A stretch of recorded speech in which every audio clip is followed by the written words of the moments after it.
The toilet paper is expressive. I think we can agree on that. This is not toned abs. This is a fat cat holding up a sign saying maybe not safe. Midjourney, on the other hand, wow, has no such qualms. There's no censorship here. It's supposed to resemble a children's book illustration.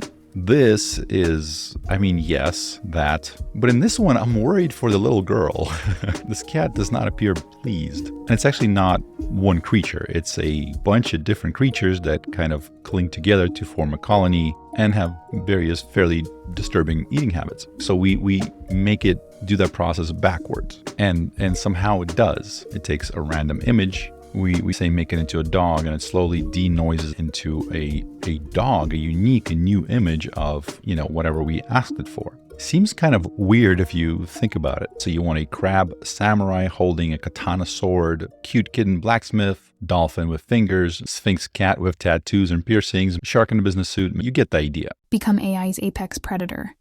Subscribe today. All right, so this is Ideogram, and it's got a pretty simple interface. Looks somewhat similar to Midjourney. Midjourney used to be Discord only, but recently went to kind of a open for all website experience. And this is kind of the discovery section where you can basically go through and see what everybody else is generating. You have their usernames here, you have the pictures, and here you're able to see the prompt and all the settings that they've used to kind of generate that precise image and the various variations that they've kind of like generated, which ones they picked, etc. And the images that get the most thumbs up and hearts and likes, etc., they can be arranged by, the top of the day, of the week, of the month, and the top of all time. If you're wondering what image is the top of all time, it is, of course, this. A cat grabs a fish from a fishmonger and just bails. Phenomenal. One thing that jumps out is so far it looks like it's got really good sort of text placement, text generation on top of the images. In this one, as far as I can tell, everything's correct. Everything's spelled correctly. The speech bubbles, the text within them is,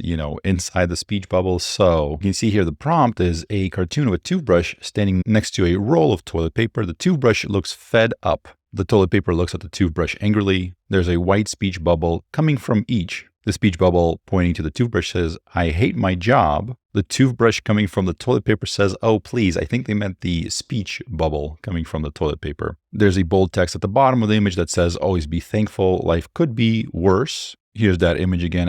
They more or less nailed it. Now, the important thing to understand is that by default, you do have this magic prompt on that slightly optimizes and transforms the prompt that you give it. So we'll talk about that in a second. I'll show you how that looks like. But here's what it translated the user's prompt into. So they're saying a humorous and quirky cartoon featuring a toothbrush and a roll of toilet paper, both with expressive faces. So again, in both prompts, the toothbrush is said to be expressive or fed up, and it's not, but I'm actually trying to see there's some text on here.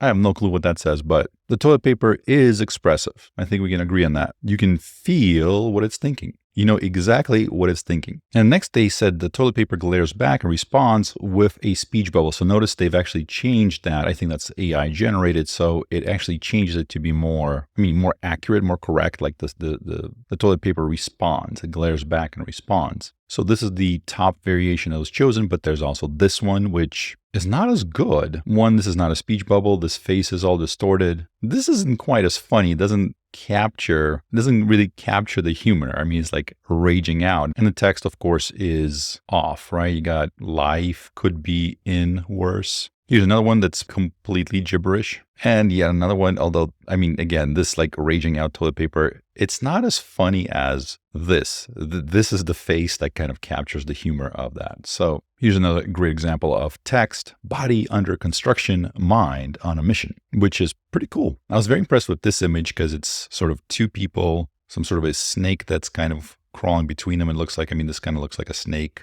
/ her clothes, but it also has a face that you can kind of recognize that's kind of hidden, right? A large face. These are the eyes, the mouth, the hair, the nose. So I wanted to see what kind of prompt they used to make this. Unfortunately, the prompt has nothing to do with the actual image. It's about a captivating, trippy anime scene set in the cosmos, describing young anime characters, futuristic outfits, floating weightlessly, etc. None of this is in the image. this might be bugged out. Something might have run wrong, because I mean, if it can generate images like this based on that prompt, that would be kind of cool. But whatever the case is, let's actually try it out for ourselves. Let's throw a few kind of hard problems at it and see how well it performs. So, all right, so first and foremost, we have our prompt in here, describe what you want to see. We also have magic prompt that enhances your initial prompt to improve image variety and richness. It can also translate to English. So it's on by default. We can choose the aspect ratio. I'll do 16:9, kind of that wide screen. We have visibility, public or private. Model 2.0 is the latest. And this is kind of cool. We also have a color palette, which we can kind of choose which specific color palette we're going for, which I gotta say is kind of cool. We have to mess around with that a little bit. Also some expanded app options such as rendering fast or rendering for quality, seed number. So if you have a particular image that you like, you can take the seed, kind of like the starting point for that generation, and generate from there. And a negative prompt, so things to avoid. In Midjourney, I remember somebody was posting how they would say in the actual prompt, they would say something like, do not under any circumstances show an elephant. So they'll describe like a scene on the safari, and they're like, under no circumstances, don't have an elephant in the scene. And it's hilarious because there will always be an elephant like shoved somewhere, like hidden behind a tree, but there's always an elephant. It's just kind of like hidden poorly. It's there. Obviously there's an elephant in the picture. All right, but let's get started. So I'm keeping all of the settings on just auto, on default, so we're not changing anything. I did purchase one of their plans just so we can create these things faster. I can show you more variety of images, etc. So I do think that I'm able to, select private image generation versus if you don't have a plan, I think it's by default is public. But let's see if we can do something like first person shooter in the style of Van Gogh. I always forget how to spell go. No, I spelled it right. Google. All right, so we'll do that one. All right, next we have a legendary rabbit-like creature made out of amber, backlit by sunlight. That sometimes produces some pretty cool generations. Here's a painting style from the 1800s, referred to as pre-Raphaelite. Here's a painting in that style by Edmund Blair Leighton. So let's see if we can kind of capture this style of art. So we're going to say pre-Raphaelite painting by Edward Blair Leighton of a mutant horse made of flames and volcanic ash. It's walking through a desert in a dark world with a black sky. There's a red moon in the background. Let's see where that takes us. All right, now we have some of these that are ready to go. Let me just get out of the frame a little bit. I considered speaking in a higher pitched voice after doing that, but I decided against it. So you're welcome. So here are some of the generations that it was able to do. So this is the first person shooter in the style of Van Gogh. So this one here on the top right, I mean, nails it flawlessly. This one I would say does as well, although it's kind of hard to tell like what's happening here. There's some sort of a box here, so I'm not sure what that is. This one is not first person, and this one I gotta say is exceptional as well, although maybe it doesn't quite capture that Van Gogh style. But I mean, it's certainly the sky does, everything else. There's a lot that it has going for it. I would say this is probably the best one. Here's kind of what that looks like. And the magic prompt actually expanded a little bit on kind of like what I asked it for and added the players in the room. It has a vase of sunflowers, paintings of a landscape, etc., etc., etc. So I just added a lot of specifics. So I generated that one twice for some reason, and here's the other set. I gotta say, I mean, this is looking pretty good. It's kind of like a horror sort of setting almost. But all in all, very, very impressive. Next up, we have the Amber Rabbit by Sunlight. Fairly simple, but definitely captures a lot of it. I kind of expected to see the sun actually behind it, shining kind of through, but we can probably try a different prompt to capture that. So I would say these are pretty simple, but it captures what I wanted it to do. Here's that mutant horse made of flames and volcanic ash. I gotta say, it's very good. Kind of would hope to see more variety, because they're all pretty similar, I guess. But I'm impressed that in every single one, I feel like it really captures the specific things. It is walking through the desert in a dark world with a black sky. There's a red moon in the background. It nails it. The horse is made of flames and volcanic ash. It's phenomenal. For reference, this is what Midjourney generates for this same exact prompt. All right, let's try a few more. So this is an infographic in the Necronomicon book. It's a schematic of a Cthulhu and attack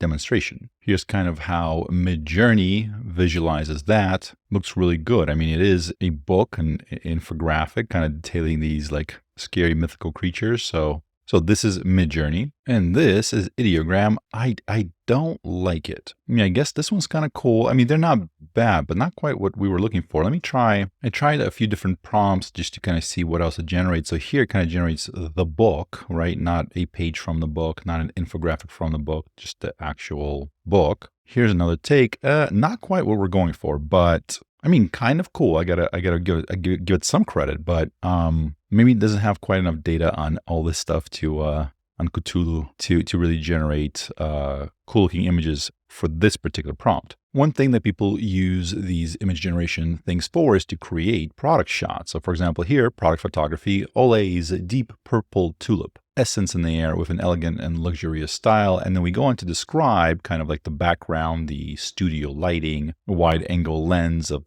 capturing the entire product, the texture, warm tones. And notice that we're saying the background color of light beige sets off the bright purple tone of the face cream. So we'll try it with text, with words, and we'll also try the color palette to see kind of what difference does that make. This is what Midjourney produces for that particular prompt. So pretty good. Doesn't say Olay, but that's a brand, so maybe it doesn't do that. But yeah, it gets the deep purple tulip. Certainly I would describe that as studio lighting, wide angle lens, captures the entire product from above. I mean, I wouldn't say this is from above. This is certainly from below. But I mean, certainly this kind of concept of having a product photography or product shot, I mean, this nails it. This looks like a skincare ad. Going back to Ideogram, I gotta say, it's pretty good. It's a different take, but so here's version 1, 2. This, I feel like I've seen this type of ad before, right? You got something in the foreground, then you got the focus on the actual product shot in the center. Here's another one. Notice they're using the actual Olay, deep purple tulip. They're actually writing out the brand name. Here's a Midjourney generation. The prompt is a drawing of an extremely large blue cat with big eyes next to a little girl in the style of Ralph Steadman. Hand-drawn, cute characters, fluffy texture, simple art lines, gray background, children's book illustration, watercolor, crayon sketch, aesthetic. Let's try that one out here. And this one as well. This is like one of my favorite things to try out. So basically, is it able to capture, if you're describing a scene inside of something, looking out to something, right? So here, generate an image of a woman waking up in her bed, located in a bedroom within a towering landscape. The view through the large window reveals a futuristic city filled with tall buildings, reminiscent of a cosmopolitan city like New York,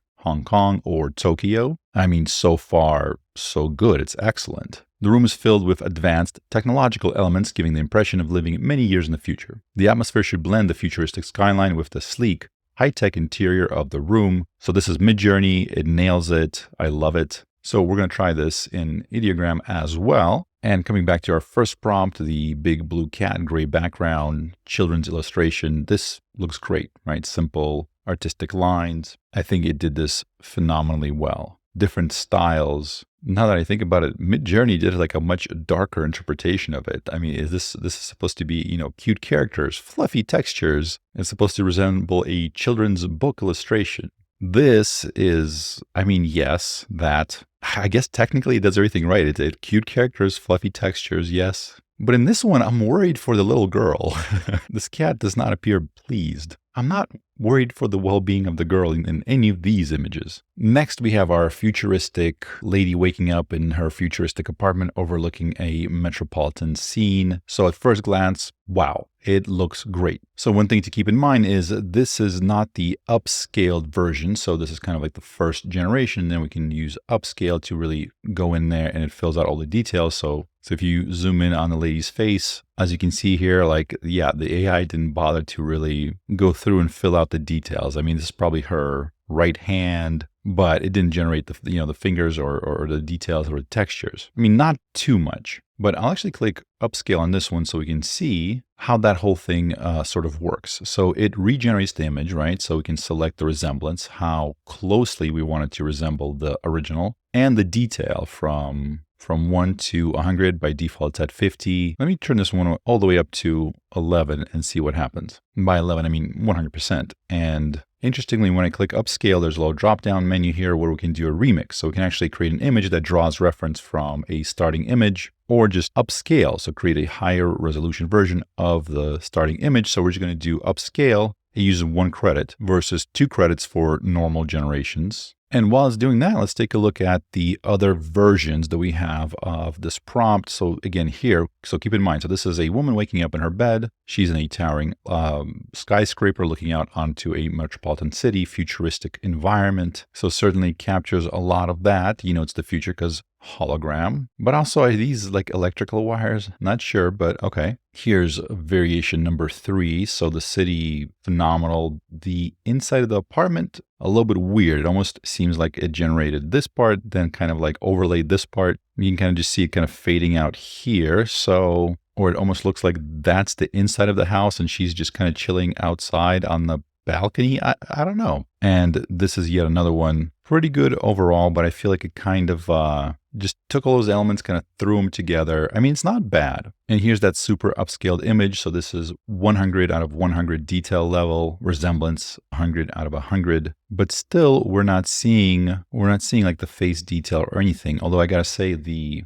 sheets and the folds and the creases, they did that very well. Now that I'm thinking about it, maybe setting the resemblance to 100 out of 100 really limits what it's able to do. So let's try it out one more time. For the detail, we're going to keep it at 100. But for resemblance, let's give it some room to maneuver, to change things up, to kind of get creative. And we'll see if that helps. So I'll set this to 70 and click upscale. And just to get some more data points, I'll set this to 20 to see what happens if we just say, go for it, completely change it up however you want to. One way I really like to test the image generation models is by trying to have them create something that is not represented anywhere in their data set. So you take two kind of very different ideas and you try to have it combine them. And you can really kind of get an overall feeling for how good the model is based on how well it does that. If you recall the show The Office, in one of the episodes, Dwight, I think the CEO's son, this young kid, comes into the office and Dwight kind of is like testing him. He's like, "What's the scariest animal?" And the kid goes, "Portuguese man-o'-war." And Dwight kind of looks at him with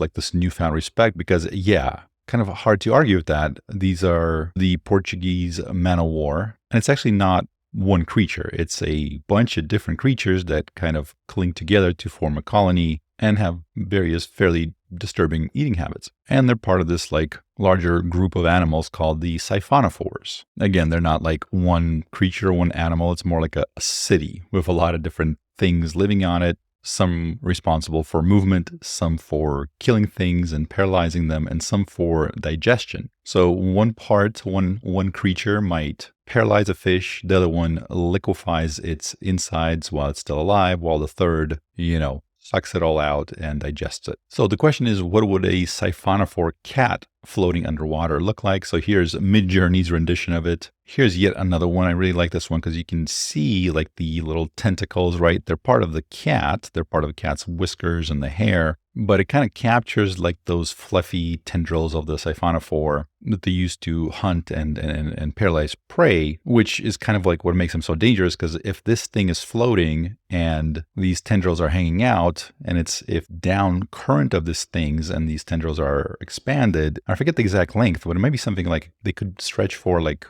a mile. I'm probably exaggerating, but it's like some long distance. So you could be like swimming. This thing is far over there and you swim into the tendrils and it's not good. You're not going to have a good time. Here's another Midjourney rendition of the siphonophore cat. Again, I think it nails a lot of it. Here's another one. This one's really good too. Maybe it's a little bit hard to tell. This is one sort of thing, right? It might be like a cat and something floating around it, but still really, really good. Here's kind of another interpretation of it by Midjourney. And let's see what Ideogram can do. So I'll generate this one, siphonophore cat floating underwater, siphonophore cat. And so here's kind of like the first set of those. So I'm going to give this a fail. It's not really a siphonophore and it's not really a cat. I noticed I said siphonophore's cat in the first few generations. So I'll redo those by just saying siphonophore cat. Here's another take. I mean, it's bizarre. I'll give it that, and now I'm noticing that the magic prompt really expands on what a siphonophore is. So maybe that's messing with it. We'll try it again without the magic prompt. Here's another sort of take on it. It's not great. Here's another one. They're weird, but they're not that good. So I'm going to try Siphonophore Cat Hybrid, and I'm going to try Siphonophore Cat with the magic prompt turned off, and I'll just do a square generation, so 1-to-1 aspect ratio. And while that's generating, let's get back to our woman waking up in a futuristic skyscraper. So this is the one where we chose to do 100% detail and 100% similarity to the source image, to the original image that we created. So I'm not saying seed, because seed is usually like some alphanumeric thing that links it to the original kind of like the start of the generation. But so the terminology that uses original image. So we're upscaling the original image. So this is 100% detail, 70% similarity. So I would say this maybe looks better. Still not great, but better. Keep in mind that the whole image, I mean, it's pretty big. So this is just a small fraction of it. What's interesting though, is I wonder if it actually knows to prioritize certain things, right? So does it pay as much attention to detail here or on this like textured floor as it does to the face? Because I mean, certainly as humans, right, there's certain things we're going to pay attention more to. Like, I don't care about detail here. I do,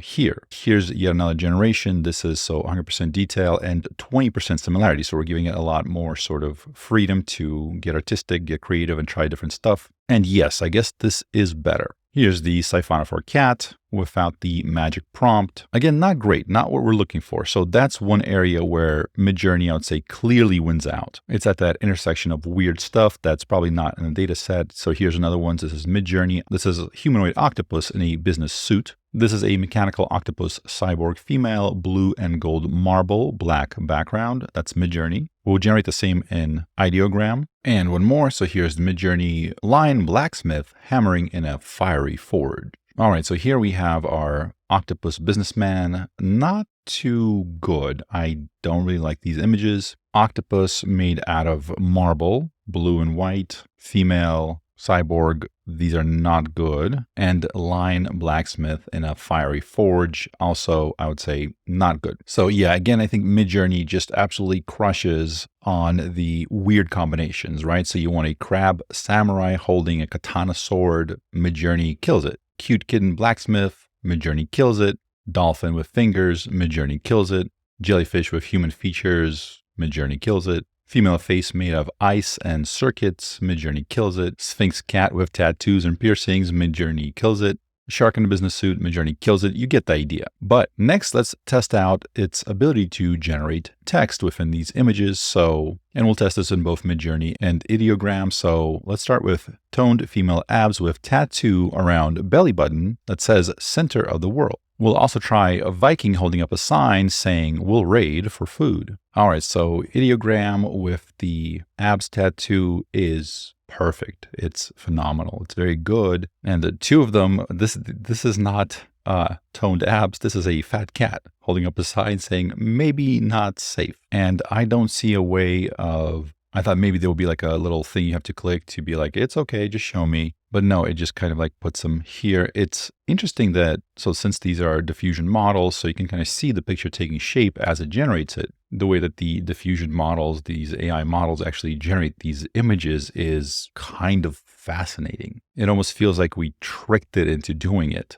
Because basically the data that we give it a picture of a dog. For example, we say, this is a dog. And then we destroy that data by adding noise. The noise being kind of like this just random static that you can't really tell what this is an image of. So we show it this dog kind of slowly becoming more and more noisy, right? Adding noise until it's just garbled. And so we show it a bunch of pictures of a dog or whatever, specific pictures we're training it on, kind of going into this noisy nonsense. That's what we teach it. That's what we train it on. And then after doing that, we're like, okay, here's a random noisy image, right? Just like complete random image. And we're like, okay, generate a dog. So we make it do that process backwards. And somehow it does. It takes a random image. We say make it into a dog, and it slowly denoises into a dog, a unique and new image of, whatever we asked it for. Seems kind of weird if you think about it. But my point was, you see these images kind of taking shape. So I'd be curious to know where was it going with that? Because this didn't appear at first. I think it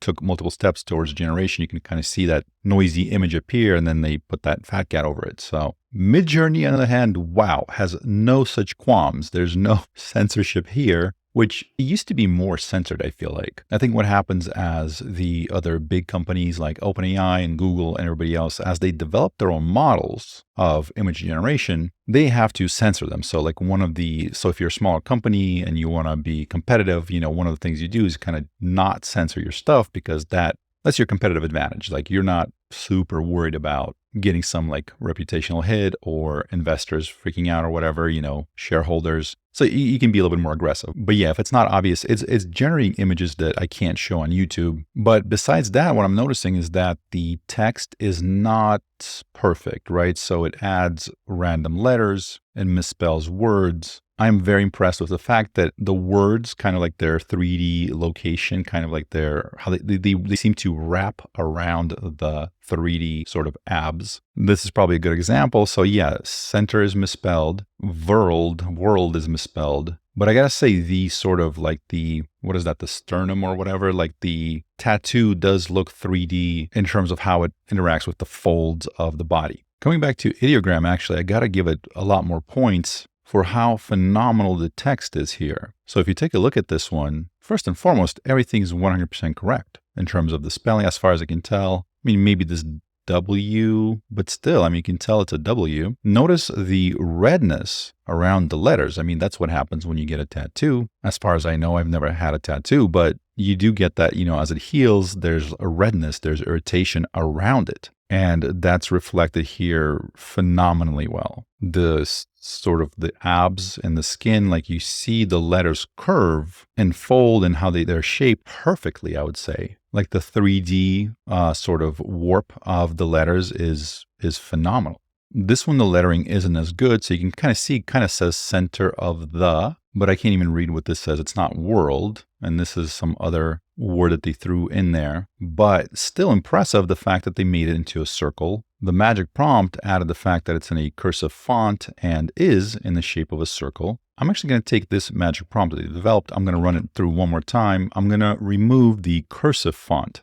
I'm going to, remove that cursive part of it. The tattoo is placed just above the navel. Actually, I'm going to delete that as well. We're just going to say that it's around the belly button. And we'll do a vertical shot here. And I'm going to turn the magic prompt off for this one, so it uses exactly what we've asked it to. And so right now we're waiting in the fast queue. We're going to see those images kind of begin to generate. Because if we're seeing kind of like that diffusion process take place, if we see that sort of generation take place. So those are the results. I actually didn't see it kind of like that generation process. So I'm kind of blocking the bottom of it, not because it's anything inappropriate. It's just skimpy. So just to keep it PG-13, I've put that there. But not a lot of variation, right? So it's almost like the same shot, but in each one, as far as I can tell, everything is written correctly. This center it's a little bit weird. It looks like Surtur, but other than that, it looks really good. Here are those Vikings that will raid for food. All 4 seem to be perfectly written out. The text is phenomenal. Here's the Midjourney version of it. And again, perfect. They went with kind of like a illustration style, not realistic style, but as far as I can tell, it looks like there's an extra I on this one. And here as well, they're missing an L. So there's a few minor errors here. But other than that, it seems like they've nailed the text here as well. All right, so that's it for me. I think I've covered most of the use cases that I want to check out. So far, my impressions are that Ideogram it's very good. It's very good, specifically at some of the kind of like the foundational things, the basic skills of kind of doing the thing that you're asking for, getting the text right, paying attention to detail. It nails it. It does so many things really, really well. You have the free access to it for, there's like a limited number of generations you can do. It's very solid, very impressive. There's certain unique kind of use cases where I feel Midjourney is probably a notch above this one. But also keep in mind that Midjourney has been iterating quite a bit and had a longer runway. And also they were extremely profitable. I think 200 million they were on track for, something like that for last year. I don't remember the exact numbers, but because they were one of the first kind of like paid versions of these AI generators, a lot of people just signed up for the monthly plan, paid the money. So they definitely used all that money to, keep improving, keep building. Here are kind of the search trends for, Midjourney, Ideogram, DALL-E, Stable Diffusion over the last 12 months worldwide. So, take this with a grain of salt, because depending, This is Google basically tracking search volume, how many people are searching for it. So depending on how you're typing it in, DALL-E might be spelled a little bit differently. Topics and search terms are tracked a little bit differently. So this is not going to be 100% accurate. But as you can see here, Midjourney is so far the reigning king, followed by Stable Diffusion, and DALL-E and Ideogram kind of tied for third place, at least, when you're just looking at these AI image generation platforms. But if you look at just Midjourney and Ideogram, right? So blue is Midjourney, red is Ideogram. So as you can see here, that gap seems to be closing. So we'll see how things shake out. But if Ideogram keeps improving, keeps acquiring users and getting more data, more funding and everything else, I could certainly see myself switching over to it from Midjourney. Currently, I think Midjourney still has the number one place in my heart. I've always just been really impressed by its ability to just capture exactly what I'm looking for. At the very least, create something cool looking. Maybe it's not even exactly what I'm looking for, but it's just kind of whoa. Just each new iteration of it seems to really improve it a little bit incrementally, but it's noticeable. It does realism well. It does art well, anime, watercolors, whatever. But of course, the more competition, the better. So let me know what you think in the comments. What do you think about Ideogram? Is it the new contestant? Is it better than Midjourney? Which images did you like and prefer? Which generations? Let me know in the comments. My name is Wes Roth, and thank you for watching.